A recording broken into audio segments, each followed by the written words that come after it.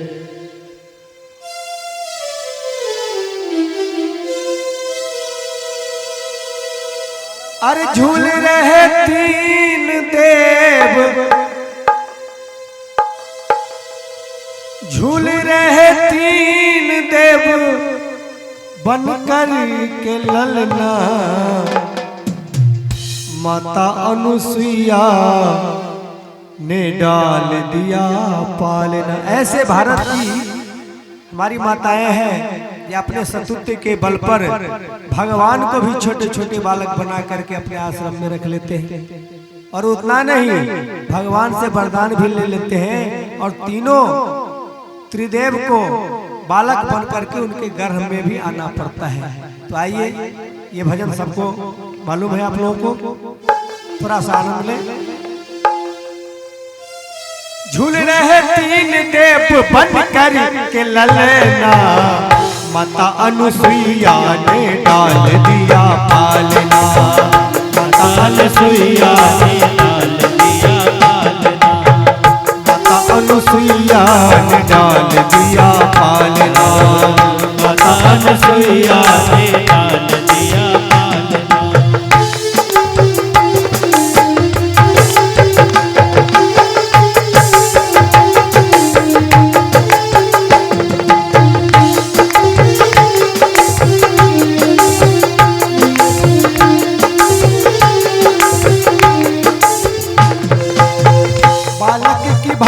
प्रभु रुदन मचावे, बालक की भांति प्रभु रुदन मचावे, ब्रह्मा विष्णु भोले संकेत में बतावे, ब्रह्मा विष्णु भोले संकेत में बतावे। तो बालक की भांति रुदन करते हैं अनुसुईया जी के आश्रम में और एक दूसरे को संकेत में कहते हैं कि क्या करने आए और क्या बन गए। ऐसा लेने आए भेंट यहाँ, लेने आए भेंट यहाँ, गली नहीं पालना, माता अनुसुईया ने डाल दिया पालना, माता अनुसुईया ने डाल दिया पालना।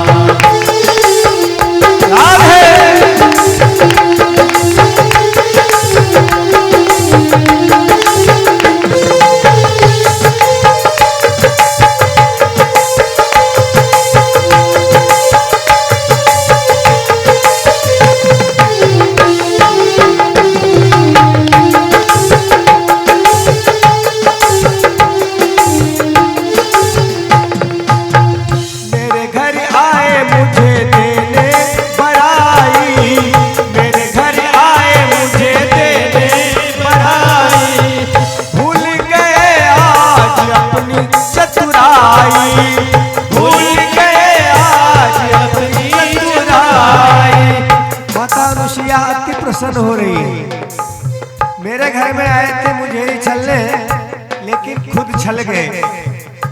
बहुत खुशी हो रही है और कहती है कि आज इनकी सारी चतुराई अपने आप भुला गए। और भक्त कहता है भारत की देवियों से, भारत की देवियों से हुआ आज सामना, माता अनुसुईया ने डाल दिया पालना, माता अनुसुईया ने डाल दिया पालना। अब तो माता रानी धीरे धीरे पालना झुला रही है और गा रही है क्या,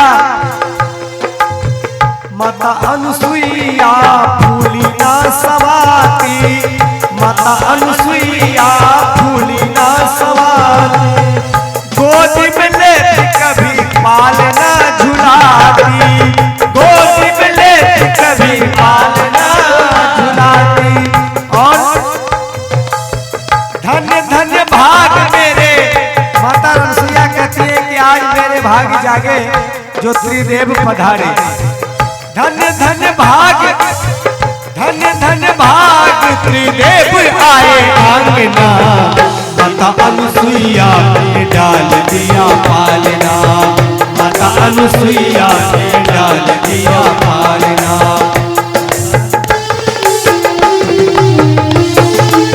राधे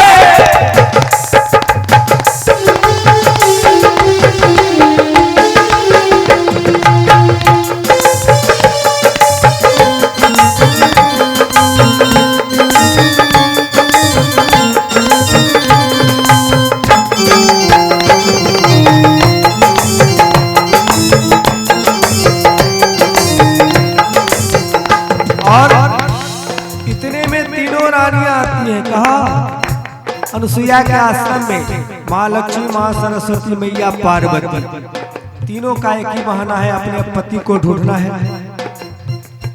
आश्रम में आकर के माता रानी से कहती है, हे माता हमसे बड़ी भूल हो गई, आप हमारे पति दे दो। बोले अच्छा हुआ, पुत्र तो हो ही गया था, 3 ठो बहुएं भी आ गई, कोई बात नहीं, आपका भी स्वागत है। बोले हमको स्वागत करने की दरकार नहीं, आप हमारा पति दे दो। तीनों पलना में झूल रहे थे। मैया अनुसुईया बोलती है कि आप अपना जो है पति को पहचान करके ले लो। अब तो इनका सब सत्य जो है मालूम हो गया कि जो हम अपने आप को बड़ी समझ रही थी। अब लक्ष्मी सोचती है कहीं ब्रह्मा जी को उठा लिए तो नाक कट जाएगा।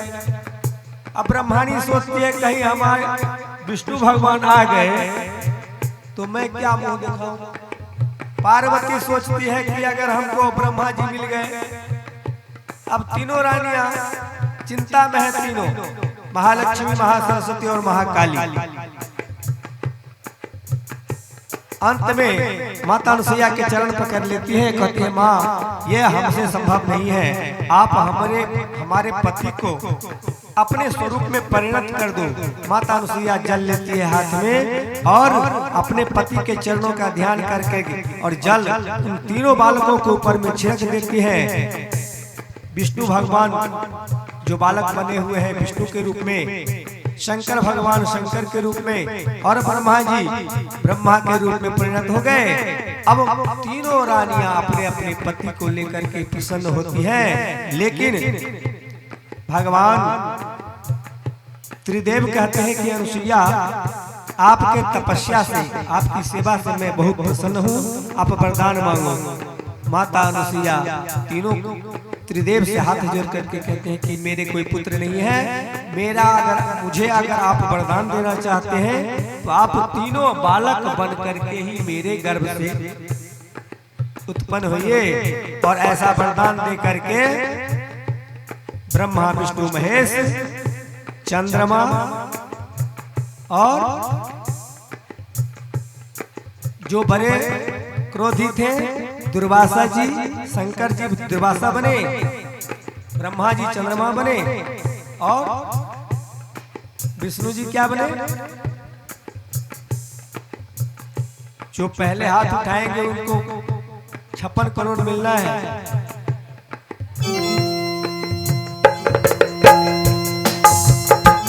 चलिए अब अभी बताएंगे। तीनों पुत्र बन के आते हैं। भक्त कहता है क्या, तीन देव दुखी होकर कुटिया पधारी, तीनों देव दुखी होकर कुटिया पधारे।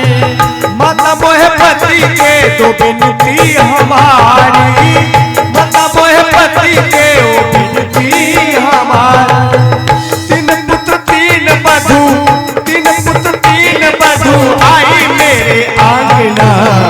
माता अनुसुईया ने डाल दिया पालना, माता अनुसुईया ने डाल दिया पालना। झूल रहे तीन देव, झूल रहे तीन देव बन कर के ललना। माता अनुसुईया ने डाल दिया पालना, माता अनुसुईया ने डाल दिया पालना। माता अनुसुईया ने डाल दिया पालना, माता अनुसुईया ने डाल दिया पालना।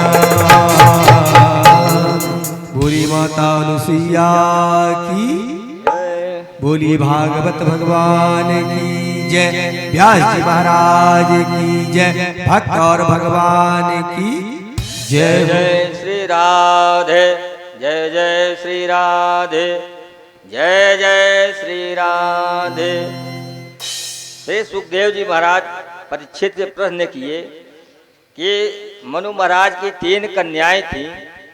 3 कन्याओं में एक का शादी देवहूति का करदम मुनि के साथ हुआ, दूसरी बेटी का ब्याह उनके दूसरी बेटी का विवाह प्रसूत हैं दक्ष प्रजापति के साथ हुआ। उन्हीं के यहाँ माता सती प्रकट हुई। माता सती जो है उन्हीं का शादी शंकर भगवान से हुआ, लेकिन वो सती अपने शरीर को यज्ञ भूमि में वो करके नष्ट करके अपने शरीर को यज्ञ में नष्ट कर दिया।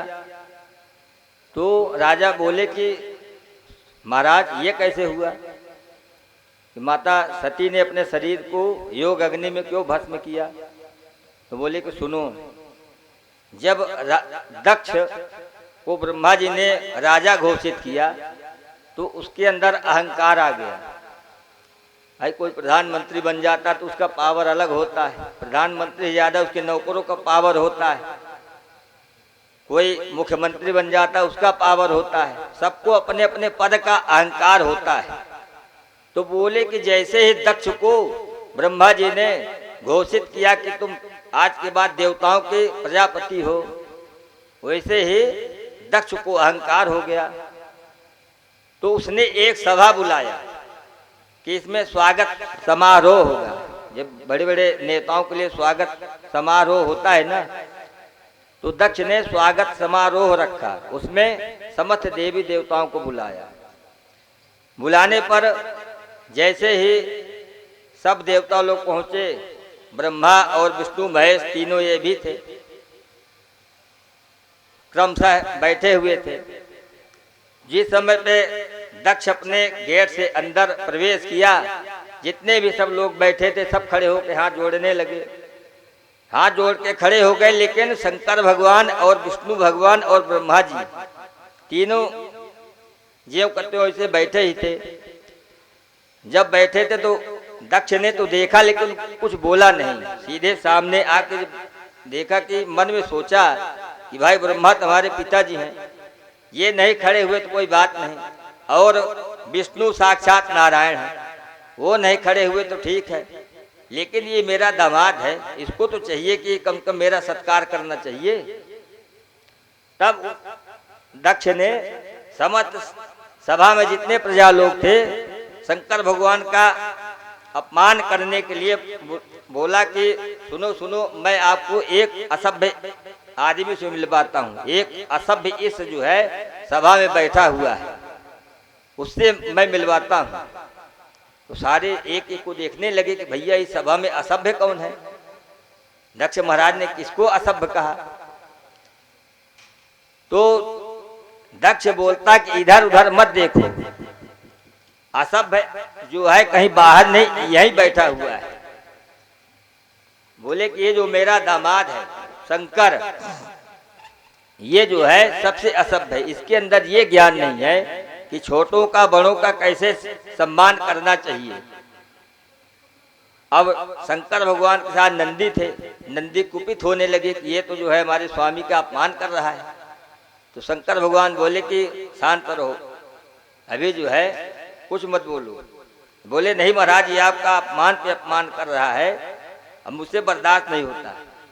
शंकर भगवान बोले कि भैया ससुराल में जो है गाली भी अच्छी लगती, ससुर है हमारे, गाली दे रहे हैं, हमको दे रहे हैं, आपको बुरा क्यों लग रहा है?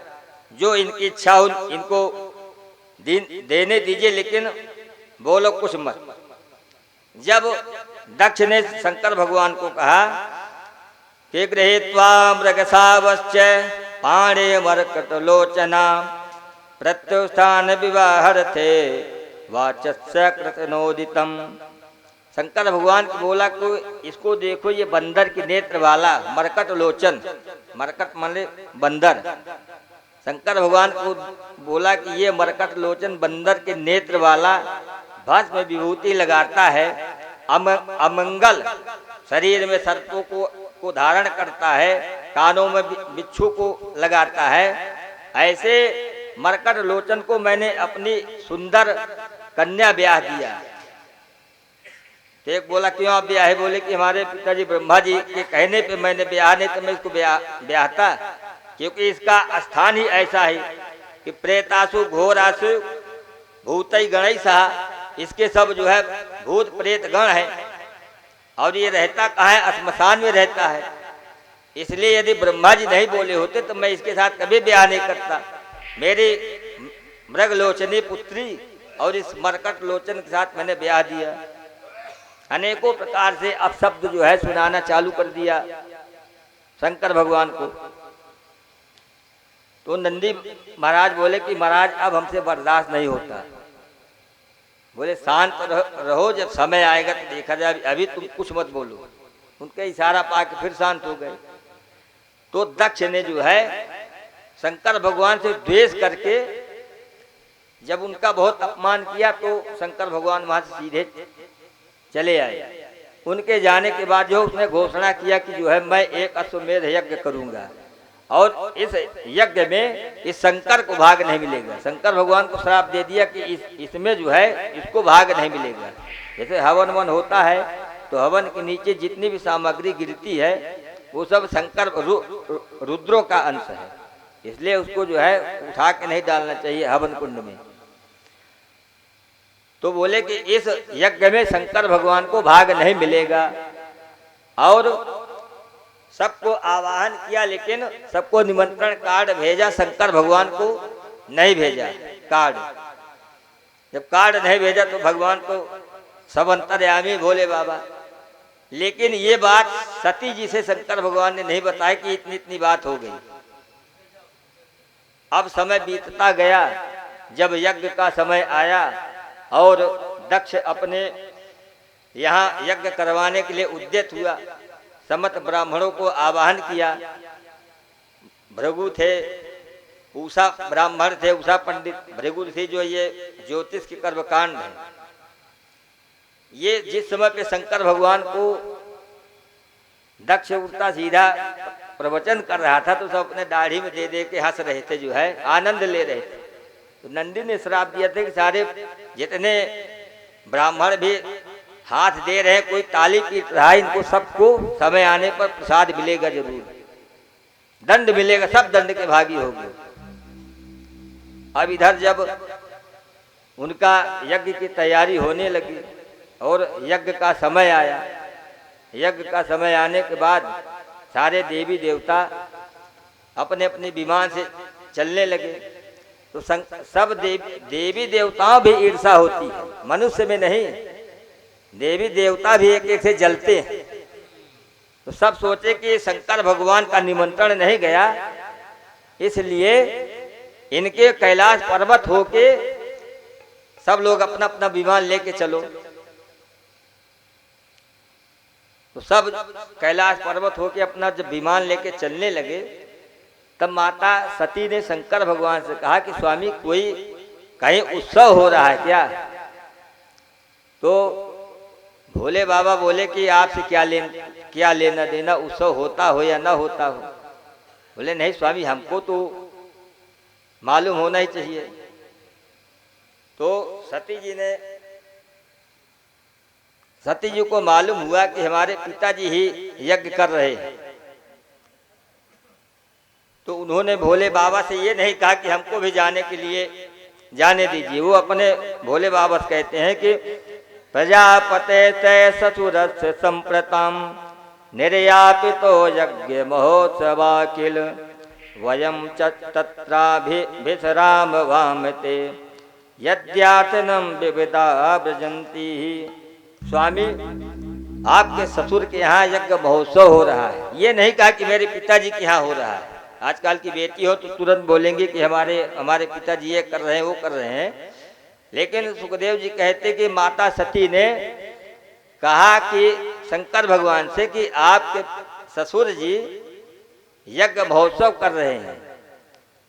तो शंकर भगवान बोले कि भाई यज्ञ महोत्सव करते होंगे तो ठीक है, कोई बात नहीं। आपके पास कोई इनवाइट कार्ड आया है क्या, निमंत्रण कार्ड आया है क्या? तो बोले कार्ड तो नहीं आया। तो बोले जब कार्ड नहीं आया तो आराम से आप बैठिए, अब वो यज्ञ करे कुछ भी करे इससे क्या है। अब कितना भी हो, यदि बेटियों के घर में कोई माता पिता या उनके मायके में कुछ उत्सव होता है तो भले उनको निमंत्रण मिले चाहे न मिले, लेकिन उनके मन में उत्साह तो होता ही कि हमारे पिताजी ये कर रहे हैं, हमको भी जाना चाहिए। और आजकल के तो पहले वाले तो कुछ मानते थे, आजकल वाले तो चाहे दो चाहे न दो अपने आप पहुंच जाते हैं सब। तो जब शंकर भगवान बोले कि जब देवी ना आपको कोई इनवाइट मिला ना कार्ड मिला, इसलिए जो है आप आराम से भगवान का ध्यान कीजिए, आपको जाने की जरूरत नहीं। अब उनको क्या मालूम कि हमको इनवाइट कार्ड क्यों नहीं मिला। भाई यदि सती माता को मालूम होता कि हमारे पिताजी ने इतना इनका भयंकर अपमान किया और इनको श्राप दिया, ये तो उनको मालूम नहीं। जब अनेकों प्रकार से नहीं माने, शंकर भगवान से कहने लगे। शंकर भगवान बोले कि मेरी एक इच्छा कि आप मत जाओ और जो है हमारी पूजा पाठ करो, समाधि में मेरी सहायता करो, बस यही मैं आपसे कहता हूँ। वहां जाना अच्छा ठीक नहीं होगा। लेकिन अब उनके मन में उत्साह, भोले बाबा बैठ गए, जैसे थोड़ा सा नेत्र मूंदे और जो है देखिए कि सती के अंदर उसी हलचल है कि मैं कितना जल्दी बाबा बोल दें कि मैं चली जाऊं। अब सती जी जो है बोले कि स्वामी कुछ तो आदेश देंगे। तो शंकर भगवान बोले कि मैं नहीं कहूंगा कि आप जाओ, और यदि आपकी इच्छा तो भाई मैं रोक सकता नहीं। तो सती जी, सुखदेव जी कहते कि मन बनाती जब कुछ दूर तक जाती हैं तो घूम के पलट के देखते कि देखे भोले बाबा जो है आंख खोल के बैठे कि नहीं। तो जब भोले बाबा उनको देखते तो अपना नेत्र बंद कर लेते हैं कि जो है इनको ये न मालूम हो कि हम बैठे हैं। लेकिन सती जी जब एकदम मन बना लिया कि हमको जाना ही है, तब शंकर भगवान बोले कि काम करो, वहां इनका जाना ठीक नहीं, इसलिए आप जो है नंदी आदि गणों को बोले कि आप लोग भी इनके साथ में जाइए। भाई जितने महल विमान उड़ उड़ के जाते थे उतना उनका मन वो होता था कि भाई हमारे पिताजी क्या उत्सव, इसलिए हमको जाना चाहिए। तो शंकर भगवान बोले ठीक है, ये जाती है, इनको जो है जाने दो, लेकिन साथ में इनको अकेला मत छोड़ना। नंदी भृंगी सब लोग साथ में चल दिए। तो जाने के बाद सबकी माताएं बड़ी प्रसन्न होती हैं। भले माता उनको देख के बड़ी प्रसन्न हुई, और बहनों के अंदर जो है ईर्षा उत्पन्न हो गया कि देखो ये कितनी जो है इसके अंदर शर्म नाम की चीज नहीं है। जब इसको निमंत्रण नहीं गया, इसको निमंत्रण नहीं दिया गया तो इसको आना नहीं चाहिए। लेकिन फिर भी कितनी अभागन है कि बिना निमंत्रण, बिना इनवाइट कार्ड के ही आ गई। लेकिन सती जी जो है सीधे गई तो माता जी पहले ही मिली। माता जी बड़ी प्रसन्न हुई। भाई माँ होती, लिखा ने कुपुत्रो जायते क्वचिदपि कुमाता न भवति। माता कितना भी हो लेकिन अपने पुत्रों के साथ स्नेह भाव उसका बराबर ही रहता है। चाहे जितना पुत्र सोचे कि जो है हमारी माता ऐसे है, उसको मानती है, उसको मान, लेकिन माँ के लिए सब एक समान भाव रहता है। और बेटियों को तो और ज्यादा, चाहे बेटा को कुछ न दे लेकिन बेटियों को चोरी कर करके देने में कमी नहीं रहता। अरे पिता भवन जब गई भवानी, पिता भवन जब गई भवानी, दक्ष त्रास काहू न सन्मानी, दक्ष त्रास काहू न सन्मानी। सादर भले ही मिली एक माता, सादर भले ही मिली एक माता, अग्नि मिली बहुत मुस्काता,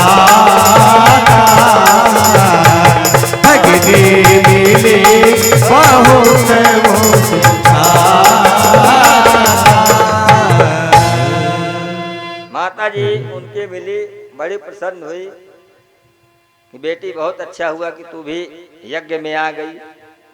मेरे मन में बड़ा दुख है, बड़ा कष्ट था कि तेरे पिताजी द्वेष बस तुमको निमंत्रण नहीं भेजे। तब सती जी ने कहा कि किस द्वेष बस? उनको एक दृष्टांत नहीं मालूम था कि मेरे पिताजी ने मेरे पति का इतना घोर अपमान किया और उनको श्राप भी दिया। मिलने के बाद सती जी सीधे यज्ञ मंडप में पहुंची। जब यज्ञ मंडप में पहुंची तो सारे देवताओं का भाग लिखा रहता है। उन्होंने देखा कि शंकर भगवान का कहीं नाम ही नहीं। जब नाम नहीं तब जो है उनके मन में बड़ा तकलीफ हुआ कि इसीलिए हमारे स्वामी हमको लगता है मना कर रहे थे कि देवी वहां मत जाओ। लेकिन मैं उनके बार बार मना करने पर मैं यहाँ चली आई। अब यदि जाऊंगी तो फिर मुझसे बड़ा अभागा कोई नहीं। मैं उनके बात के अनुकरण मैंने नहीं किया, उनकी बात को मैंने नहीं माना, इसलिए ये शरीर मुझको नहीं रखना। वहीं पे जो है अपने पिताजी को दक्ष का आवाहन किए, बुलाए कि पिताजी आपने मेरे पति का बहुत बड़ा अपमान किया, आपको ऐसा नहीं करना चाहिए और उनका अपमान किया इसलिए आपको भी दंड मिलेगा। और आपके द्वारा प्रकट की हुई ये शरीर है, ये शरीर मेरे लिए नश्वर के समान है। मुझे अब ये सोचने में तकलीफ होता कि आप मेरे पिताजी हैं, इसलिए मैं इस शरीर को नष्ट कर दूंगी। और जैसे उस यज्ञ कुंड में सती जी ने अपना शरीर कूद के उसमें अपना नष्ट कर दिया। जैसे नष्ट किया वैसे सब हाहाकार मचा। सब जितने ब्राह्मण लोग थे, नंदी भृंगी सब थे, हाहाकार मचा कि रे सती माता यज्ञ में मतलब कूद के अपने प्राणों का अंत कर दिए।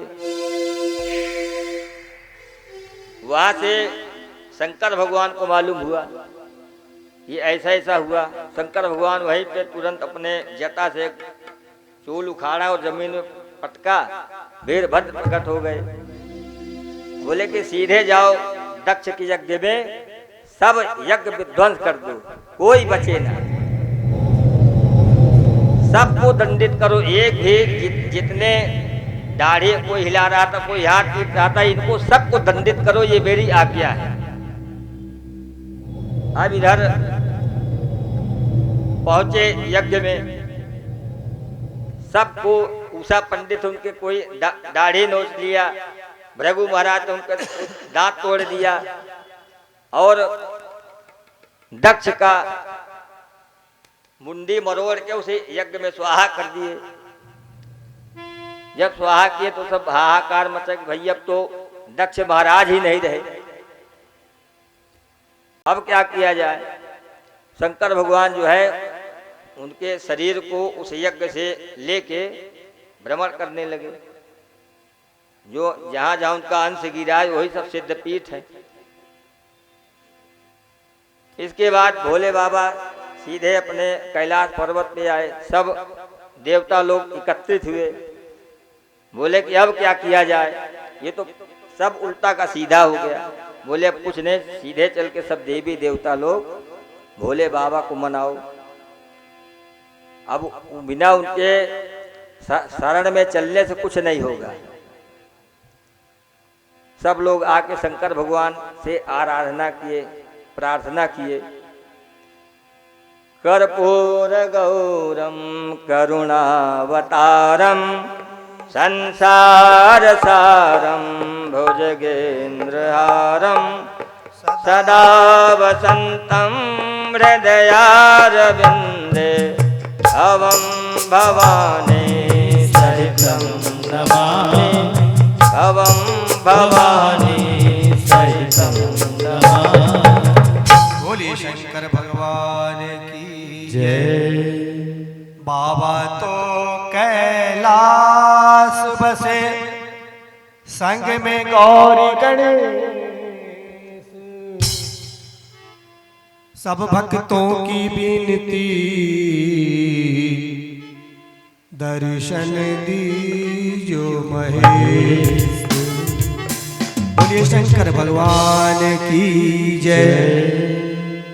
अरे जिनकी जटाओं में गंगा की धार, जिनके गले में है मुंडों की मार, बड़े ही निराले हैं मेरे भोले बाबा। सभी देवताओं ने मिलकर के भोलेनाथ की आराधना करें। आप लोग को भी करना है क्या?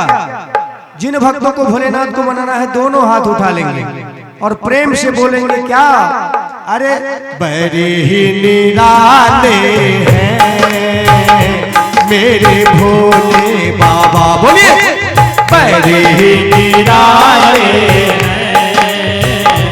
मेरे भोले बाबा। जिनकी जटाओं में गंगा की धार, जिनके गले में है मुंडों की हार। बोलिए जिनकी जटाओं में गंगा की धार, जिनके गले में है मुंडों की हार, बड़े ही निराले हैं मेरे भोले बाबा। बड़े भोले भाले हैं मेरे भोले बाबा।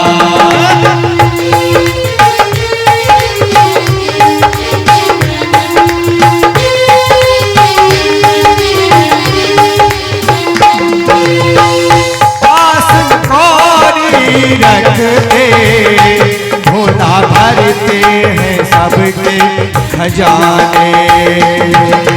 पास न कौड़ी रखते भोला भरते हैं सबके खजाने। सब रहते हैं घरों में, भोला खुद रहते हैं वीराने। पीते हैं भाग सदा भर भर प्याले हैं मेरे भोले बाबा। बाबा बड़े निराले हैं मेरे भोले बाबा। जिनकी जटाओं गंगा की धार, जिनके गले मुंडों की मार, जिनकी जटाओं में गंगा की धार, जिनके गले में है मुंडों की मार, बड़े ही निराले हैं मेरे भोले बाबा। बड़े भोले भाले हैं मेरे भोले बाबा। हर हर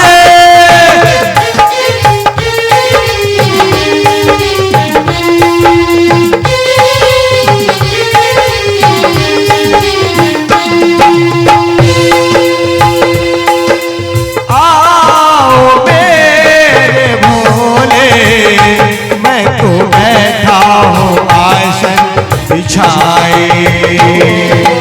आओ मेरे बाबा मैं तो बैठा हूँ आसन बिछाए। आओ हे मेरे बाबा मैं तो बैठा हूँ पलके बिछाए। घर से दिखा बिगड़ी बना, घर से दिखा बिगड़ी बना, हकमत वाले मेरे भोले बाबा। बाबा बड़े ही निराले हैं मेरे भोले बाबा। जिनकी जटाओं गंगा की धार, जिनके गले में है मुंडों की मार, जिनकी जटाओं गंगा की धार, जिनके गले में है मुंडों की मार, बड़े ही निराले हैं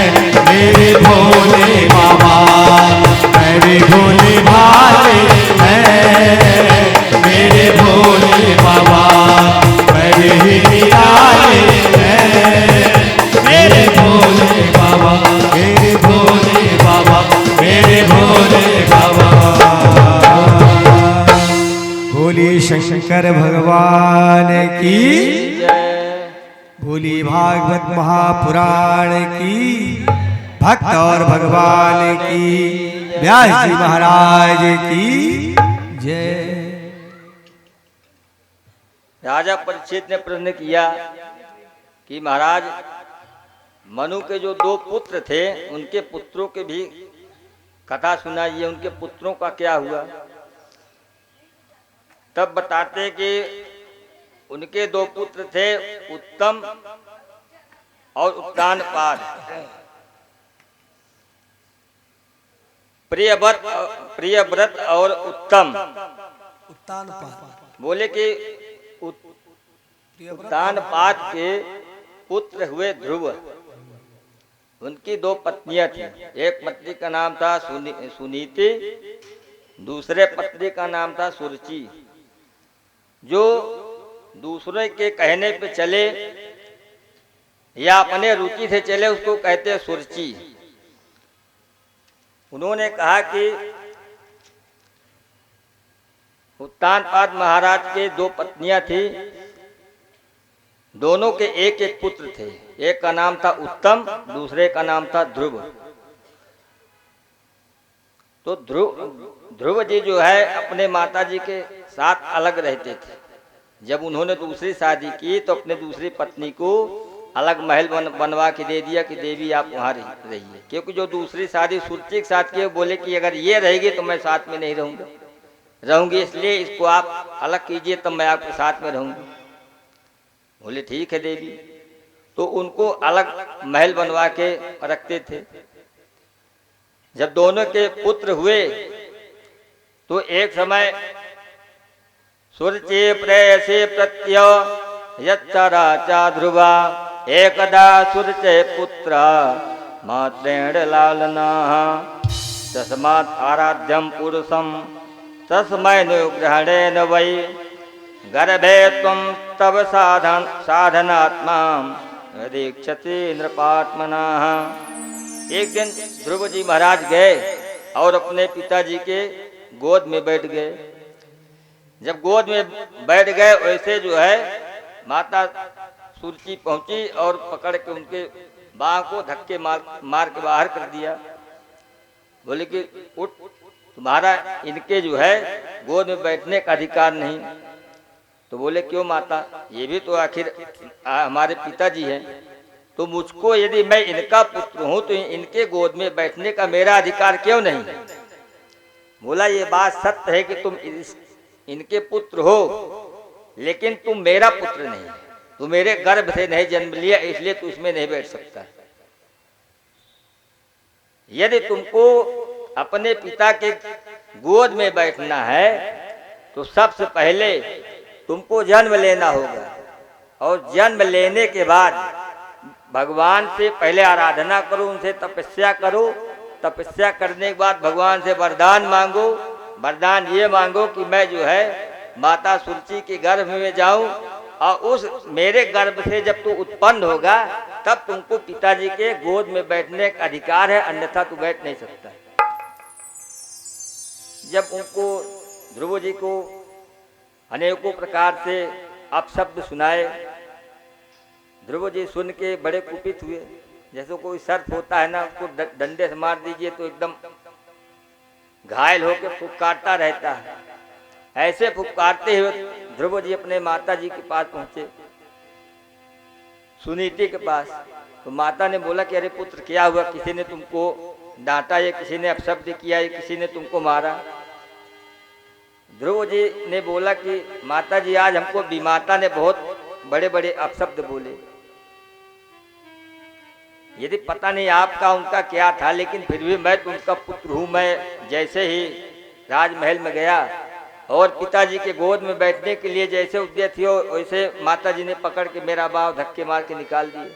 उसके बाद हमको मेरा उन्होंने अपमान किया कि तुम इसमें बैठने के अधिकारी नहीं हो। जब तुम जाके भगवान की तपस्या करो और भगवान से वरदान मांगो, जब भगवान वरदान देंगे तब यही कहना कि माता के गर्भ सुरुचि के गर्भ से मैं उत्पन्न हूं, तब मुझे बैठने का अधिकार मिलेगा। तो सुखदेव जी कहते हैं कि राजा परीक्षित, सुरुचि को ये भी ज्ञान है कि उसने अपने गर्भ को भगवान से भी बड़ा बना दिया। इसमें दिया है कि गर्भे तुम साक्षात भगवान परात्परा, मतलब अपने गर्भ को भगवान से भी ऊंचा बना दिया। तो माता सुनीति ने कहा कि अरे बेटा, इसमें कुपित होने वाली बात क्या है? तेरी माता ने जो है कितना अच्छा तुमको मार्ग बताया। भगवान से बड़ा अपना कोक उसने बताया, लेकिन फिर भी तुमको ये कहा कि जाके जंगल में तपस्या करो और जब भगवान प्राप्त होंगे तब उसके बाद भगवान से वरदान मांगना। तो इतने मतलब सहजता से तुमको भगवान से मिलने का साधन बताया। इसमें पुत्र कुपित नहीं होना चाहिए। तुम्हारी माता जी ने जो तुमको कहा आप शब्द, इसके बदले तुम नाराज मत हो। तो बोले कि माता ही बताए भगवान कहाँ रहते हैं, भगवान को कहाँ ढूंढे।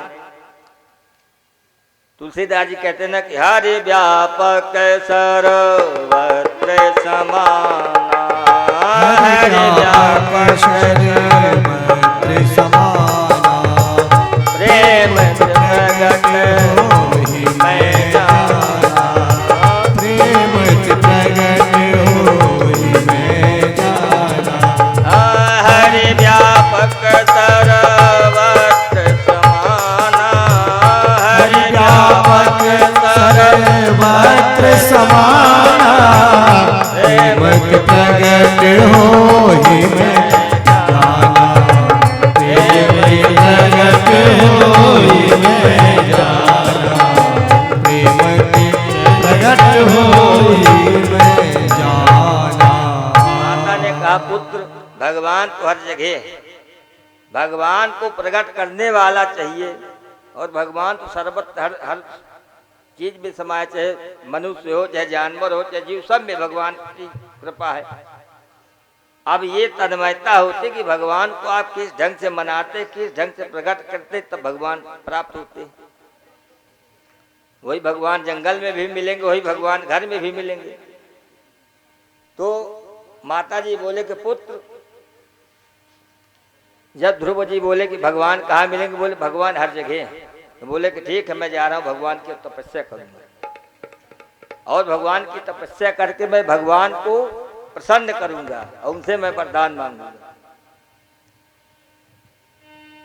तो उनकी माता जी ने एक बार भी उनको नहीं मना किया कि हाँ पुत्र, अभी तू 5 वर्ष का है, 6 वर्ष का बालक है, तू क्या जानेगा भगवान। जब ध्रुव जी हट किए तो माता जी ने कहा कि पुत्र, तू जंगल में जा, भगवान की तपस्या कर, तुमको भगवान जो है, मेरा आशीर्वाद है, तुमको जरूर प्राप्त होंगे। अब जैसे ध्रुव जी निकले गांव से बाहर, उसे नारद जी मिल गए, नारायण करते। नारद जी ने सोचा जो है कि ये इतना छोटा बालक है, इसकी थोड़ा परीक्षा लेना चाहिए कि इसके अंदर देखिए भगवान की भावना है कि नहीं। भगवान ऐसे सबको नहीं मिलते, या ऋषि महात्मा ऐसे सबको नहीं मिलते। भगवान स्वयं ठोक पीट लेता है कि हमारा शिष्य कच्चा है कि पक्का है, तब भगवान अपनी कृपा प्रदान करते। यदि स्वार्थी है तो भी भगवान अपनी कृपा नहीं प्रदान करते, जैसे जितना करते रहे। तो नारद जी उनको समझाते, अरे बालक तुम जंगल में कहाँ जा रहे हो। बोले बाबा बहुत अच्छा हुआ कि आप मिल गए, आप अपना परिचय दीजिए। तो वो नारद जी बोले तुम अपना परिचय दो। तो ध्रुव जी अपने सारी गाथा उनसे बता दी कि ऐसी ऐसी बात, मेरे पिताजी राजा, लेकिन मैं जब उनके गोद में बैठने के लिए गया तो मेरी भी माता मुझको मेरा बड़ा अपमान किया।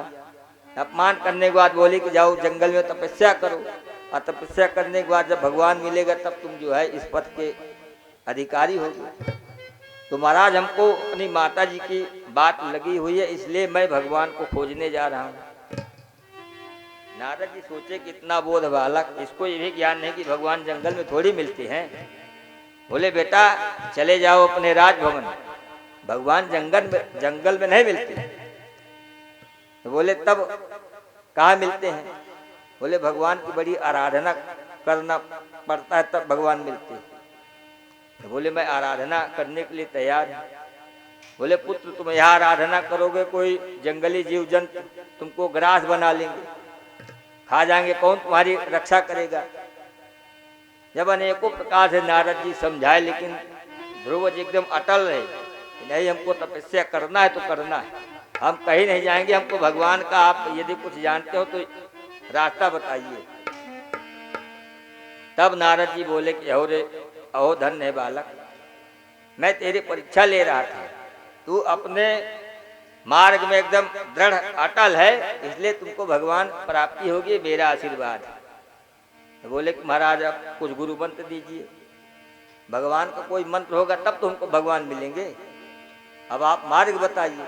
भाई कोई भी देवी हो या देवता हो, उसका कोई न कोई बीज मंत्र होता है, जब जप करता है तब कृपा प्रदान होती है। तब नारद जी उनको जो है भगवान का 12 अक्षर मंत्र दिया, ओम नमो भगवते वासुदेवाय। बोले कि ये मंत्र पुत्र तो याद कर लो, यही मंत्र तुमको काम आएगा, यही मंत्र से तुमको भगवत की प्राप्ति होगी। और इस घनघोर जंगल से अच्छा तू सीधा चला जा मथुरा। मथुरा में जो है मधुबन वन है, यमुना स्नान करके वही मधुबन वन में भगवान की तपस्या करना, और भगवान जो है तुमको अवश्य मिलेगी, ये मेरा आशीर्वाद है। ध्रुव जी पहुंचे मथुरा, वहां पे यमुना स्नान किए, स्नान करने के बाद अपना आसन लगा लिया, और जो नारद जी महाराज उनको मंत्र दिया ओम नमो भगवते वासुदेवाय, इसको जपने लगे। ओम नमो भगवते वासुदेवाय, ओम नमो भगवते वासुदेवाय, ओम नमो भगवते वासुदेवाय। वासुदेवाय प्रभु कृष्ण चंद्राय, वासुदेवाय प्रभु वासुदेवाय प्रभु कृष्ण चंद्राय, वासुदेवाय प्रभु कृष्ण करुणाय। ओम नमो भगवते वासुदेवाय, ओम नमो भगवते वासुदेवाय।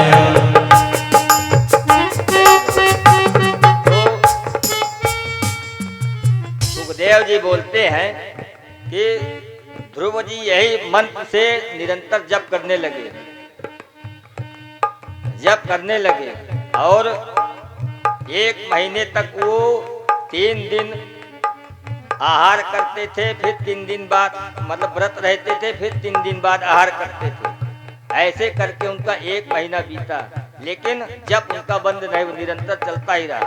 ओम नमो भगवते वासुदेवाय, ओम नमो भगवते वासुदेवाय, ओम नमो भगवते वासुदेवाय, ओम नमो भगवते वासुदेवाय, ओम नमो भगवते वासुदेवाय, ओम नमो भगवते वासुदेवाय।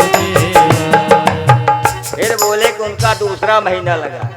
दूसरे महीने में 6 दिन सूखे पत्ते पे खा लेते थे, 6 दिन के बाद फिर 6 दिन कुछ नहीं खाना। फिर जब 6 दिन आता था सूखे पत्ते खा के फिर 6 दिन कुछ नहीं खाना। ऐसे करके 1 महीना फिर व्यतीत किए। दूसरा महीने में 6 दिन में खाते थे, 6 दिन ऐसे ही रहते थे, लेकिन उनका खाने के बाद मंत्र निरंतर चलता ही रहता था। ओम नमो भगवते वासुदेवाय, ओम नमो भगवते वासुदेवाय, ओम नमो भगवते वासुदेवाय। अब जब तीसरा महीना लगा तो सुखदेव जी बोलते कि महीने में सिर्फ वो 90 दिन कुछ न कुछ लेते थे। 90 दिन, 9 दिन के बाद फिर 9 दिन कुछ नहीं, फिर जब आता था फिर 9 दिन कुछ ले लेते थे। इसके बाद उनका जब निरंतर चलता ही रहता था, भगवान के एकदम ध्यान में लगे रहते थे। ओम नमो भगवते वासुदेवाय, ओम नमो सही बोलिए ध्यान है। ओम नमो भगवते वासुदेवाय, ओम नमो भगवते वासुदेवाय। जब चौथा महीना लगा तब उन्होंने जल भी त्याग दिया, सब कुछ त्याग दिया। मतलब चौथे महीने 12वें दिन थोड़ा बहुत वायु हवा को ग्रहण कर लेते थे। उसके बाद भी 12 दिन तक ऐसे, 12 दिन तक हवा, 12 दिन तक ऐसे ही रहते थे और उनका अपना निरंतर प्रोग्राम चलता रहा। ऐसे ऐसे करके जब 5वां महीना आया तो सुखदेव जी बोले कि ये देखिए एक पूजा की पद्धति, जो आदमी बोलता है कि हमारा मन नहीं, जैसे जितासनोचित स्वास्थ्य संगत, जिसको पूजा पाठ की पद्धति सीखना है या मन लगाना है तो ऐसे करना, धीमे धीमे करके अपने शरीर को परिपक्व कर रहे हैं। पहले महीने में तीसरे दिन, दूसरे महीने में छठे दिन, तीसरे महीने में 9वें दिन और चौथे महीने 12वें दिन। 12 दिन लेना, भी 12 दिन उपवास रहना। ऐसे करके अपना धीमे धीमे करके अपने शरीर को काबू में कर रहे हैं। 12 दिन में सांस लिए, 12 दिन के बाद फिर ऐसे निरंतर जप। बोले कि जब 5वां महीना लगा तब तो अपना और कड़ा प्रसाधन चालू कर दिए। बोले कि 12वें महीने जब 5वां महीना लगा तो श्वास लेना भी बंद कर दिया। अपने श्वास को प्राणायाम के माध्यम से एकदम चढ़ा के और एक अपने पैर के अंगूठे के बल से खड़े हो गए, एक पैर से, एक अंगूठे के बल से खड़े हो गए और भगवान का ध्यान करने लगे। ओम नमो भगवते वासुदेवाय, ओम नमो भगवते वासुदेवाय, ओम नमो भगवते वासुदेवाय, ओम नमो भगवते वासुदेवाय, ओम नमो भगवते वासुदेवाय, ओम नमो भगवते वासुदेवाय। बोले जब अपने शरीर को प्राणायाम के माध्यम से जब श्वास को भी रोक दिया और एक अंगूठे से जब खड़े हो गए, जैसे ही ध्रुव जी का श्वास रुका वैसे सारे देवी देवताओं में हाहाकार मच गया। देवता लोग भी श्वास लेने में उनको भी तकलीफ होने लगा। सब दौड़ के गए ब्रह्मा जी के पास। बोले महाराज ये बताइए कि ये पवन देव को क्या हुआ? बोले क्यों? बोले हम लोगों को सांस लेने में दिक्कत क्यों हो रही है? ऐसा लगता है कि सांस नहीं लेंगे तो शरीर ही छूट जाएगा। ब्रह्मा जी बोले भैया जो आपका है वही मेरा भी है। जैसे आप लोगों को श्वास लेने में दिक्कत है वैसे मुझको भी हो रहा, पता नहीं क्यों ऐसे। बोले अब क्या किया जाए? बोले चलिए नारायण जी के पास। जब भगवान विष्णु के पास पहुंचे, लक्ष्मी नारायण के पास, उनसे सारी व्यथा ब्रह्मा जी और इंद्र सारे देवता बोले कि महाराज आखिर क्या किया? आप तो आराम से श्वास ले रहे हैं लेकिन हम लोगों को श्वास लेने में क्यों दिक्कत हो रही है? तब भगवान बोले कि आप लोग अपनी दृष्टि थोड़ा नीचे डालिए। बोले क्यों?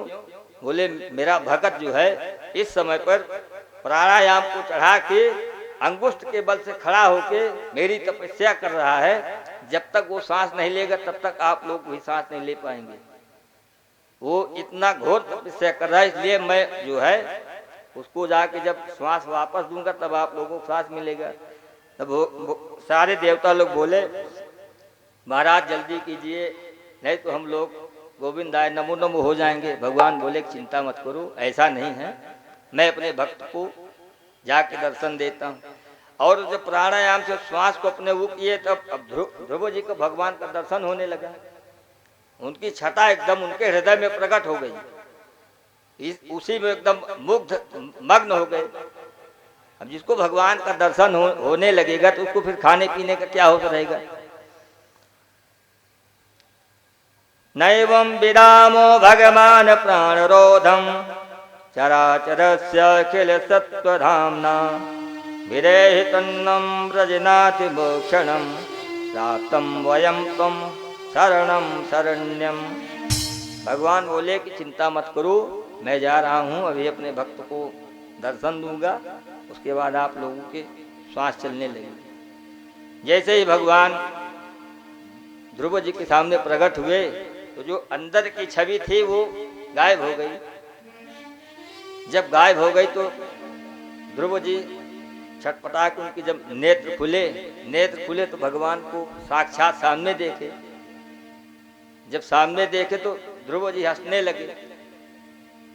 सुखदेव जी बोले कि जो है राजन उस झांकी को देखो, उस दृश्य को देखो कि यदि किसी के सामने भगवान प्रकट हो जाता तो लाइन लगा देता, झड़ी लगा देता, हमको भगवान ये वरदान चाहिए, वो वरदान चाहिए। लेकिन सुखदेव ध्रुव जी भगवान को देख के मुस्कुराने लगे। अब 6 वर्ष का बालक, उसके अंदर क्या ज्ञान कि हम इनसे क्या मांगे। भगवान बोले जो है कि पुत्र तूने मेरी बड़ी घोर तपस्या किया, इसलिए जो है मुझसे कुछ वरदान मांग। तो मैत्रेय मुनि बोलते कि ध्रुव जी क्या मांगे।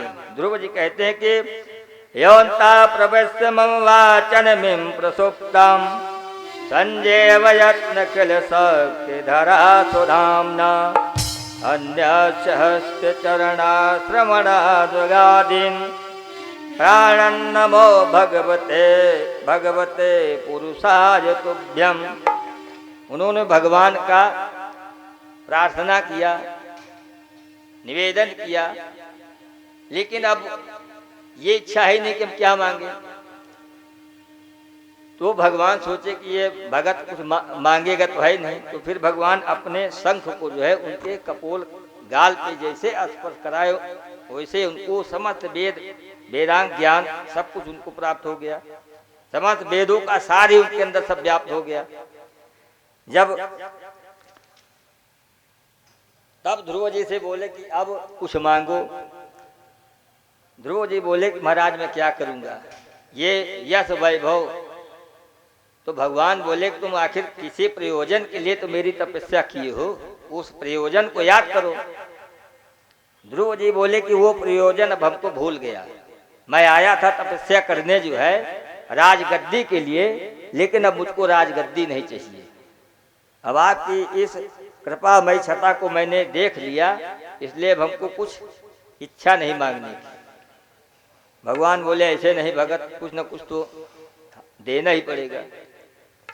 तो भगवान बोले कि मैं तुमको वरदान देता हूँ, तू 36,000 वर्ष तक राज कर, और राज करने के बाद तब मेरे ध्रुव पद को तू प्राप्ति होगा। आज भी ध्रुव तारा है, दिखाई देते हैं, उनके जैसा जो है तपस्या, उनके जैसा वरदान कोई नहीं पाया। पहले जाओ 36,000 वर्ष तक राज करो, उसके बाद तब समय आने पर मेरे ध्रुव पद को तुम प्राप्त होगे। अब इधर जैसे उनके पिताजी को उत्तानपाद को मालूम हुआ कि हमारे पुत्र को भगवान साक्षात प्रकट होकर वरदान दिए, और वरदान देने के बाद इतना इतना सब कुछ सुनने के बाद हर पिता का हृदय गदगद हो जाता है। ध्रुव जी जैसे वहां अपने राजमहल के लिए आए, पूरा गांव और जो है पूरा महल सज गया, और सब बाजे गाजे के साथ उनकी सेवा सत्कार के लिए तैयार हो गए। और सबसे पहले ध्रुव जी जब प्रवेश किए तो पहले अपने माता जी से नहीं मिले, पहले अपने गए बीमाता से मिले कि यदि सुरुचि माता ने नहीं ऐसे दुर्वचन बोले होते तो हमको भगवान कैसे प्राप्त होते। इसलिए जो है सबसे पहले अपने सुरुचि माता के पास गए कि माता जी आपने यदि हमको ये दुर्वचन नहीं बोले होते तो आज हमको भगवान की प्राप्ति नहीं होती। ये नहीं कि अहंकार आ गया हो कि हाँ हम इतना बड़ा पद पा गए, इतना हमको राज भगवान दे दिया, अब हम जो है काहे उसे मिलने जाए। लेकिन पहले उनसे मिलने गए, उसके बाद अपने माताजी से मिले, पिताजी से मिले। पिताजी तुरंत उठा के अपने अंकों से भर लिए कि धन है मेरे पुत्र, मैं तो मोह माया में ही पड़ा, लेकिन तू 6 वर्ष का बालक और इतनी घोर तपस्या की भगवान की प्राप्ति तुमको हो गई। धीमे धीमे समय बीता और ध्रुव जी बड़े हो गए। जब बड़े हो गए तब उनके पिताजी जो है उनको राजगद्दी संभाल के और सोचे कि मेरे पुत्र ने तपस्या करके भगवान की प्राप्ति किया तो मैं इस वैभव धन को लेके क्या करूंगा, ये सब राजपाट पुत्र संभालो और मैं भी जा रहा हूँ तपस्या करने के लिए। सब कुछ छोड़ के चले गए वन में तप करने के लिए। इधर ध्रुव जी बहुत अच्छे ढंग से अपने राज्य का संचालन किया, कभी भी किसी प्रजा को किसी प्रकार की कोई दिक्कत नहीं, और बड़े अच्छे ढंग से अपने प्रजा का पालन करने लगे। एक दिन ऐसा हुआ कि उनके विमाता के भाई उत्तम जो थे पुत्र सुरुचि के, वो गए जंगल में, और जंगल में गए तो यक्षों से भिड़ गए। यक्ष मतलब कुबेर। कुबेर जी के गढ़ों से मिल गए और एक एक का संहार किए, और कुबेर जी के गढ़ों ने उत्तम का वध कर दिए। जब संहार हो गया तब प्रहलाद जी को मालूम हुआ कि इन लोगों ने मेरे भ्राता को मार दिए। तब प्रहलाद जी पहुंचे और प्रहलाद जी का यक्षों का भयंकर संग्राम हुआ। संग्राम होने के बाद अनेकों यक्षों का संहार प्रहलाद जी ने किया। ध्रुव जी बोला ध्रुव जी संहार किए प्रहलाद जी ने। ध्रुव जी अनेकों यक्षों का संहार किया। जब संहार किया तब उनके पिताजी मनु आए तो बोले कि पुत्र, ये जो है तुम्हारे काम नहीं, तुमको भगवान ने दर्शन दिया। दर्शन देने के बाद यही तुम्हारे अंदर क्रोध की उत्पत्ति होना चाहिए। जिनको भगवान दर्शन दे दे तो फिर या भगवान की कृपा प्राप्त होने लगती, तो उनके अंदर क्रोध नहीं उत्पन्न होता। और तुमको साक्षात भगवान ने दर्शन दिया और तुम ये यक्षों का संहार कर रहे हो। बोले कि नायम मार्गो हि साधूनाम ऋषि कैसे निवर्तितम यद समात्मम परद गुह्यम पशुपाद भूत वैतमम। ये साधुओं का लक्षण नहीं है। इसलिए पुत्र, तुम इन निरपराधों को मत मारो। अनेकों प्रकार से मनु महाराज ने समझाया। तब ध्रुव महाराज अपने महल आए और आने के बाद अच्छे ढंग से अपने राज का संचालन किया। लेकिन समय आने पर समय सबका आता है।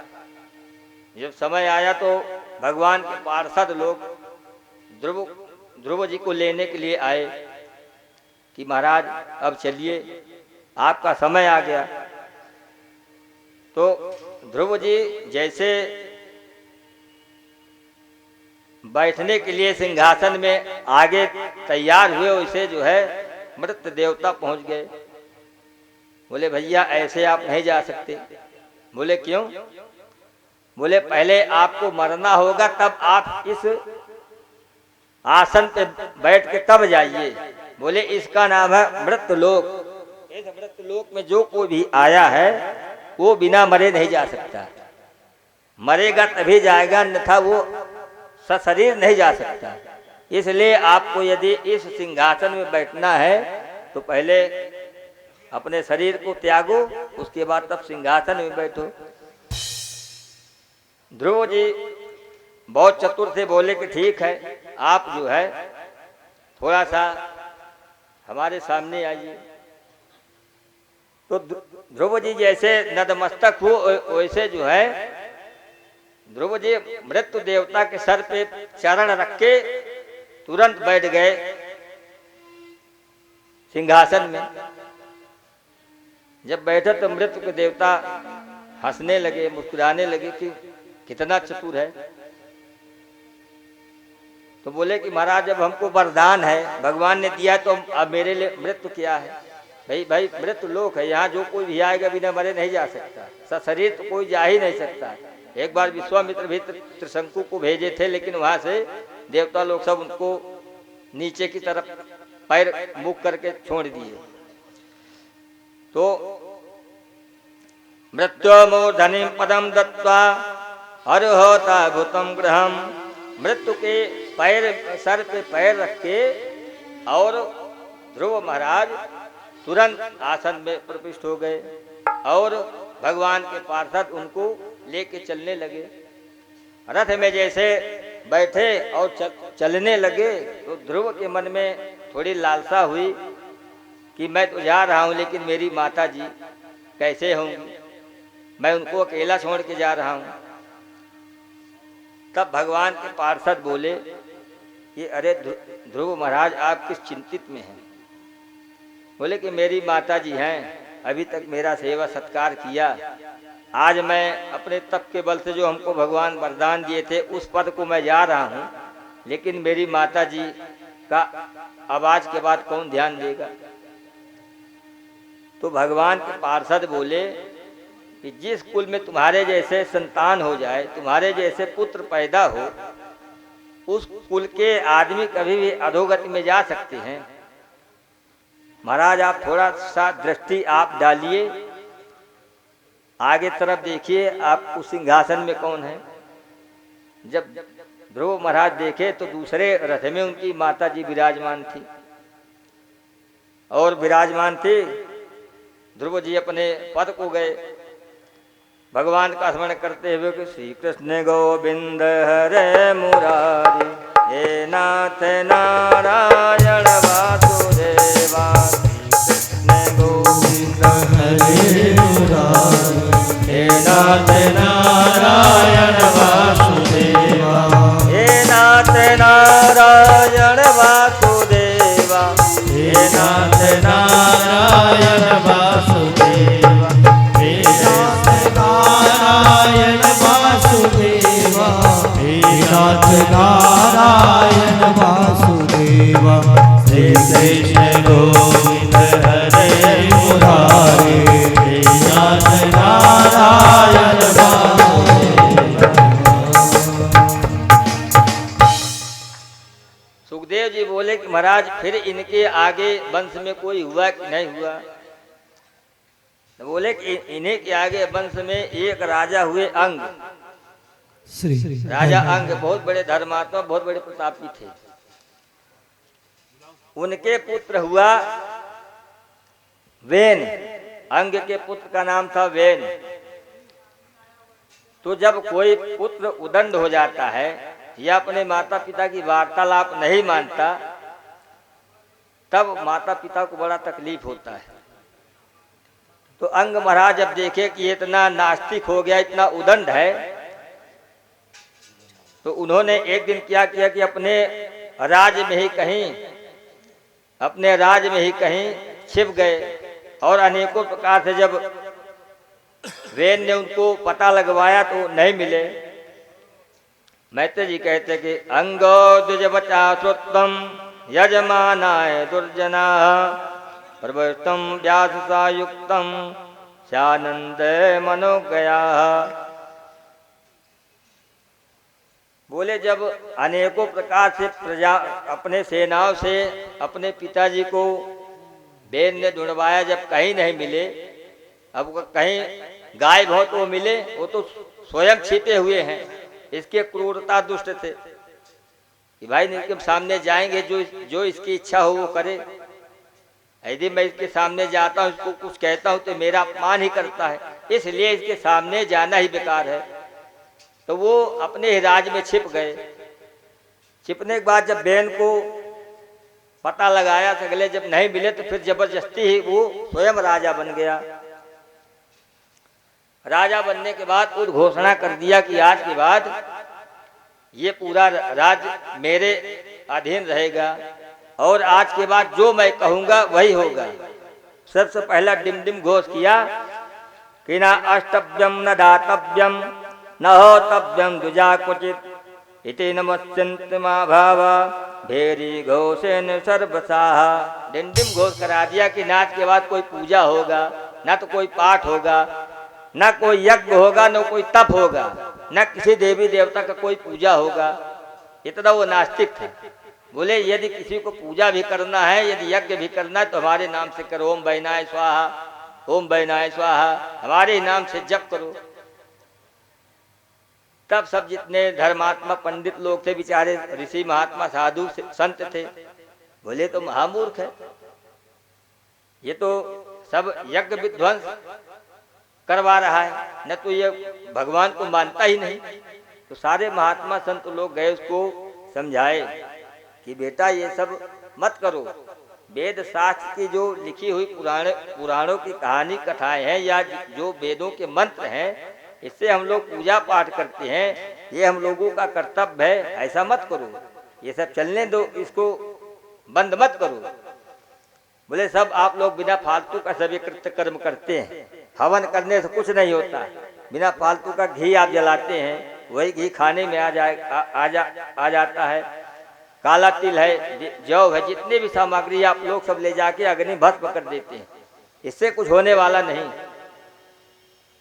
जब बहुत समझाए नहीं माना, बोले नहीं, मेरी आज्ञा यही है कि आज के बाद मैं कुछ नहीं करने दूंगा और पूरे मेरे राज में ढिंढोरा पीट दो कि आज के बाद कोई भी जप पूजा पाठ कोई भी तप नहीं करेगा, जिसको जो भी करना तो मेरे नाम से करेगा।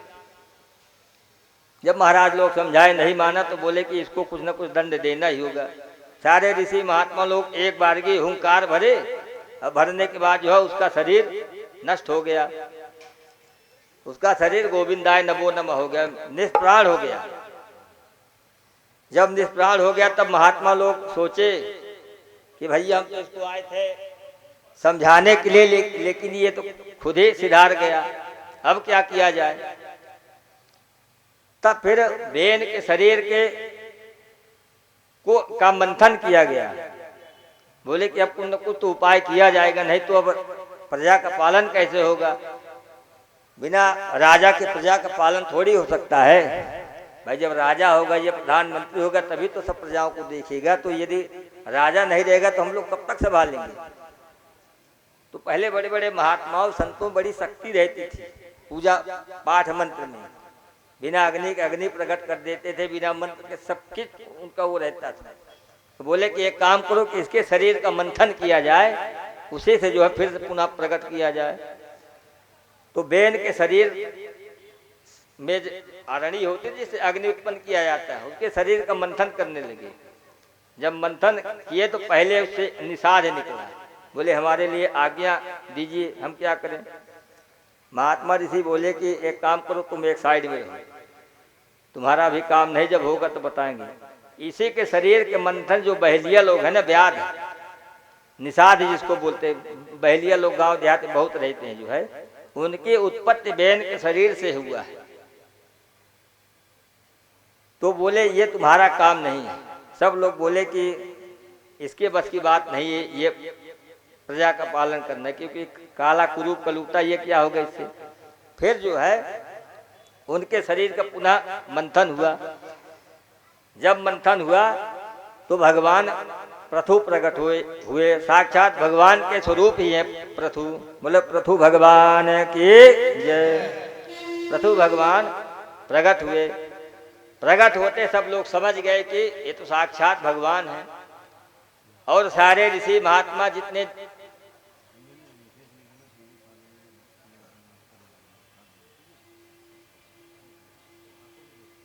घुमाएंगे,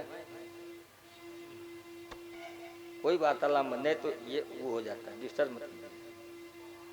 जो हो बात कीजिए, मतलब उनसे कुछ बात कीजिए, या आप अपने एकांत अलग बात कीजिए, जो डिस्टर्बेंस होता है। तो प्रथु महाराज के समस्त जितने प्रजा थे और जितने ऋषि महात्मा थे, सब लोग उनकी प्रार्थना करने लगे कि भगवान आपकी जय हो, जय जयकार करने लगे। तो सब समझ गए कि साक्षात भगवान है। तो प्रथु महाराज बोले कि हमारी जयकार भैया भी क्यों कर रहे हो, भी हमने क्या किया जो हमारी जय जयकार आप लोग करते हैं। बोले कि महाराज आप साक्षात भगवान के अवतार हैं, इसलिए आप हम लोगों के मनोरथ को सिद्ध कीजिए। तो प्रथु महाराज बोले कि ठीक है, हमको पहले गद्दी में बैठने तो दीजिए, मैं सबका मनोरथ सिद्ध करूंगा, ऐसी बात नहीं। प्रथु महाराज जो है सबसे पहले पता लगाए कि आखिर हमारे राज्य में क्या क्या चीज की दिक्कत है। सारे मंत्री लोग बोले कि महाराज आपके पूर्वज लोग ऐसे क्रूर थे कि पूजा पाठ धर्म कर्म सब ये बंद करा दिए। इसके कारण पृथ्वी माता अपने जो है जितने भी अन्न है, जितने भी फल फ्रूट है, सब अपने उदर में लेके समा गई।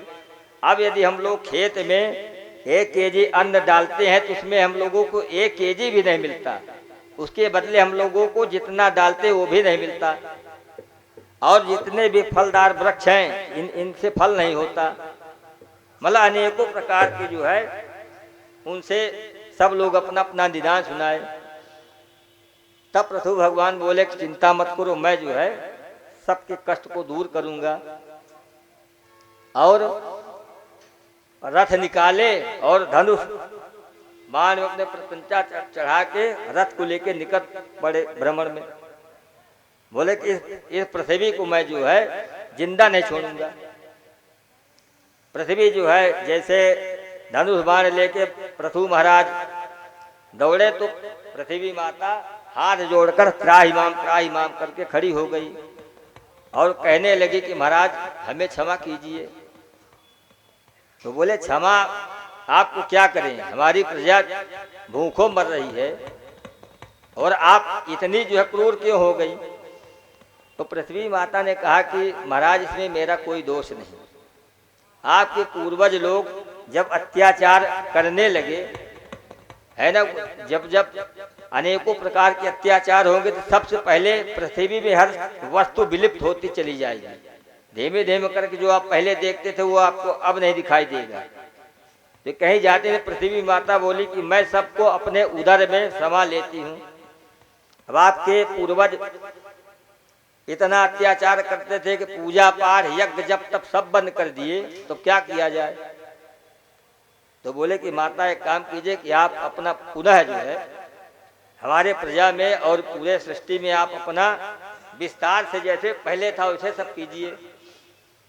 तो बोले कि महाराज एक काम कीजिए कि मैं गौ का रूप धारण करती हूँ और जिसको जिस वस्तु की जरूरत हो वो आके दोहन कर ले। तो पृथ्वी माता गौ का स्वरूप बनाया, जिनको जिनको जो वस्तु जरूरत था वो जाके अपना अपना लिए। किसान लोग पहुंचे उनसे अन्न का दोहन किए, ऋषि महात्मा लोग गए अनेकों प्रकार के वेदों का दोहन किए, कोई घी का दोहन किया। मतलब जिसको जिस जिस वस्तु की जरूरत थी सब जो है गौ स्वरूपा पृथ्वी माता से सब लोगों ने अपना अपना अंश निकाला। और पृथु महाराज के पराक्रम से पहले इस पृथ्वी में पहाड़ पर्वत ज्यादा थे, उन्होंने सब एक समान करके समतल जमीन को बनाया। भले पृथ्वी एक बराबर नहीं थी, कहीं गड्ढे कहीं ना बहुत बड़े बड़े गड्ढे, कहीं ऊंचे पहाड़ पर्वत। भागवत विद्या के पृथु महाराज सब अपने पराक्रम से पूरे पर्वत एक साइड से पूरे जमीन को समतल किया, तब जमीन जोतने बोने लायक थी। और अनेकों प्रकार से अपने प्रजा का बढ़िया पालन करने लगे। और प्रजा पालन नहीं, इतने बड़े धर्मात्मा थे कि वो धीमे धीमे करके 99 यज्ञ भी किए उन्होंने। उनकी ये इच्छा थी कि मैं 100 यज्ञ को करूंगा। तो कहीं भी अगर यज्ञ ज्यादा होता तो सबसे पहले उसे डरता इंद्र को पहले डर लगता कि कोई अगर शतक्रतु हो जाएगा तो मेरे गद्दी का जो है अधिकारी वही हो जाएगा। इंद्र को सबसे पहले अपने गद्दी का डर रहता, सबसे ज्यादा डरपोक देवता इंद्र है। तो जब इनका यज्ञ हो रहा था तो इंद्र आया, घोड़ा को यज्ञ के घोड़ा को चुरा के लेके चला गया। सब लोग बोले कि महाराज आप यज्ञ कर रहे हैं, आपके यज्ञ के घोड़ा को जो है इंद्र चोरी करके लेके चला गया। तो पृथु महाराज बोले कि मैं इंद्र को छोड़ूंगा नहीं। वो जो है आया कैसे, बोले कि साधु का भेष बना के आया, साधु का भेष बना के ले गया। वहीं से पाखंड चालू हो गया, इंद्र से ही पाखंड चालू हुआ है। पृथु महाराज बोले सब पाखंडी हो जाए, जो भाई ब्राह्मण का भेष बना के गया, बढ़िया भगवा कलर का वस्त्र पहना, सब दाढ़ी उड़ी लगा के पहुंचा और इंद्र के घोड़ा को लेके चल दिया। तो सुखदेव जी कहते कि वहीं से पाखंड चालू हो गया जब इंद्र पृथु महाराज के यज्ञ के घोड़ा को लेके चला। और जो है उनके पुत्र बोले कि पिताजी आप आराम से यज्ञ कीजिए, मैं घोड़ा हम लोग अश्व को लेके आ रहे हैं। और पुनः जो है अश्व को लेके उनके पुत्र लोग आए, अपना यज्ञ चालू हुआ। जब उनका 99 यज्ञ पूरा हुआ, जब 100वां यज्ञ करने के लिए हुआ, तब पुनः इंद्र फिर घोड़ा लेके चला गया। अश्व फिर गायब कर दिया। तब पृथु महाराज बोले कि बार बार ऐसा अपराध करता है। आराध्यम भक्तया लोभम तमम तनाजुमम ज्ञानम यतो ब्रह्मा परम विंदति। बोले बार बार करके मेरा अश्व को लेके जाता है, इस बार मैं इसको छोड़ूंगा नहीं। तो ब्राह्मण लोग बोले कि महाराज आपकी जरूरत कुछ नहीं है, आप आराम से बैठे, हम इंद्र को स्वाहा कर देंगे। बोले कैसे? बोले कि हम लोगों के मंत्र में ऐसी शक्ति है कि इंद्र को ही हम उसके सिंहासन के सहित भस्म कर देंगे। तो बोले कि ठीक है, आप लोग अगर भस्म कर देंगे तो उसको भस्म कीजिए। जैसे मंत्र को आमंत्रित करके बोले इंद्राय स्वाहा, तो इंद्र अपने सिंहासन के सहित जो है जैसे यज्ञ के समीप पहुंचे, उसे ब्रह्मा जी पहुंच गए कि अरे पुत्र बस बस, ये क्या करने जा रहे पंडितों? ब्राह्मणों अगर इंद्र को स्वाहा कर दीजिएगा तो ये राज कैसे चलेगा स्वर्ग का? इसलिए इनको स्वाहा मत करो। श्री कृष्ण गोविंद हरे मुरारी, हे नाथ नारायण वासुदेवा। श्री कृष्ण गोविंद हरे मुरारी, हे नाथ नारायण वासुदेवा। हे नाथ नारायण वासुदेवा, हे नाथ नारायण वासुदेवा। हे नाथ नारायण वासुदेवा, हे नाथ नारायण वासुदेवा। श्री कृष्ण गोविंद हरे मुरारी, हे नाथ नारायण वासुदेवा, हे नाथ नारायण वासुदेवा, हे नाथ नारायण वासुदेवा। बाजी ने कहा कि पुत्र इंद्र को स्वाहा मत करो। और पृथु महाराज बोले कि आप तो साक्षात नारायण के अवतार हैं, भगवान हैं, आपको कौन से इंद्र के पद का लोभ है? इंद्र के समझ में है कि हमारी गद्दी चली जाएगी, लेकिन आप तो स्वयं भगवान हैं, यहाँ के बाद आपको अपने धाम ही जाना है। भगवान के 24 अवतार भी पृथु अवतार भी हैं। तो बोले आपको लोभ क्या है? इंद्र के समझ नहीं, लेकिन आप तो परमात्मा है, इसलिए जो है इंद्र को छोड़िए और आप 100वां अपना यज्ञ कीजिए, चाहे न कीजिए, आप जो है उसे ही आपके 100 यज्ञ पूरे हैं। तो फिर पृथु महाराज वहीं पे जो है अपना 99 यज्ञ करके छोड़ दिए। इन्हीं के पुत्र थे प्राचीर बरही। कालांतर में समय बीतने के बाद पृथु महाराज जब सोचे कि मेरे पुत्र जो है ये भी राज्य के योग्य हो गए, तब उन्होंने अपने पुत्र को राज्याभिषेक करके और चले गए जंगल में भगवान का ध्यान करने। अपरातिर बनही राजा ये भी बहुत बड़े प्रतापी राजा थे और पूजा पाठ में इनका भी बड़ा ध्यान रहता था। इन्होंने भी बहुत यज्ञ किया। एक दिन इनके घर में पहुंचे सनकादि ऋषि। तो सनकादि ऋषियों को देख के बड़े प्रसन्न हुए। प्रसन्न होने के बाद बोले कि महाराज आइए, हमारा कुछ मार्गदर्शन कीजिए। नारद जी ने कहा कि दर्शन क्या करें, क्या मार्गदर्शन करें? पहले तुम जो है अपने ऊपर की तरफ देखो, आसमान की तरफ देखो। जब राजा ने देखा तो जितने हिंसक जितने यज्ञ करते थे वो हिंसक पशुओं का बलि देते थे। जब राजा ने देखा तो बकरे हैं, घोड़े हैं, हाथी हैं, ऊँट सब ये बलि में ही आते, सबका बलि देते थे। सब जो है उनको देख रहे थे। बोले महाराज ये हमको सब ऐसे मतलब पैनी नेत्र से, तीव्र नेत्र से क्यों देख रहे हैं? बोले राजन ये देख रहे हैं कि आप कितनी जल्दी मरो और मरने के बाद आपको फिर ये ऊपर आपकी बड़ी बढ़िया से सेवा भगत करेंगे। जो इंसान निरपराध जीव जंतुओं को खाते हैं मार मार के, वो सोचते हैं कि इनको हम खाते हैं, लेकिन वो थोड़ी बचेंगे जब ये भी यहाँ से जाएंगे। जितने खाते हैं तो इनको भी वो बढ़िया आराम से वहाँ दंड देंगे। तो बोले कि महाराज आप ये हिंसक यज्ञ तो किए बहुत अच्छा है, लेकिन इस यज्ञ में जितने भी आप ये हिंसक बलि दिए हैं ये सब आपसे बारी बारी करके आपसे अपने मृत्यु का बदला लेंगे। तब राजा ने कहा कि महाराज इसमें मेरी क्या गलती है। बोले जैसे ब्राह्मणों ने आदेश किया वैसे जो है हम लोगों ने किया। तो बोले कि ब्राह्मणों ने क्या आदेश किया, कहीं लिखा है क्या कि जो है आल भेद का मतलब क्या हुआ, पसून आल भेद। आल भेद मतलब थोड़ी कि आप उनको मार ही दीजिए। अरे यज्ञ करता कोई पूजा करता है तो उस यज्ञ की या पूजा को उसको पूरा पूर्ण फल इसलिए नहीं मिलता।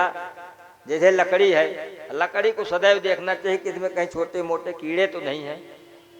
उसको लकड़ी को धोना चाहिए, काला तिल को साफ करना चाहिए, चावल को साफ करना चाहिए। सब हवन सामग्री जितने एकदम शुद्ध हो तब उसको हवन करने से तब भगवान की कृपा प्राप्त होती है। अब आदमी जल्दी जल्दी में चाहे ब्राह्मण हो चाहे जजमान हो अपना सब मिलाए और स्वाहा कर दे, चाहे चीटी जले चाहे माता जले, सब जो है उसका पाप का तो दोष लगता ही है। तो बोले राजन इस कहीं पुराण पुस्तक में नहीं लिखा कि पशुन आल भेद, आप बकरा चढ़ाइए तो काली जी प्रसन्न होगी और घोड़ा हाथी का बलि दीजिए तो जो है यज्ञ सफल होगा। तो बोले महाराज अब इसमें मेरा क्या दोष है, जो ब्राह्मण लोग बताएंगे वही नहीं, हम वही हमने किया। बोले आपको जो है पहले ब्राह्मणों से समझ लेना चाहिए था। अनेकों प्रकार से उनको पुरंजन और पुरंजनी की कथा सुना के उनको समझाए जीवात्मा परमात्मा कि कोई भी पूजा पाठ जितने शुद्धता से करोगे उतना ही भगवान की कृपा प्राप्त होगी।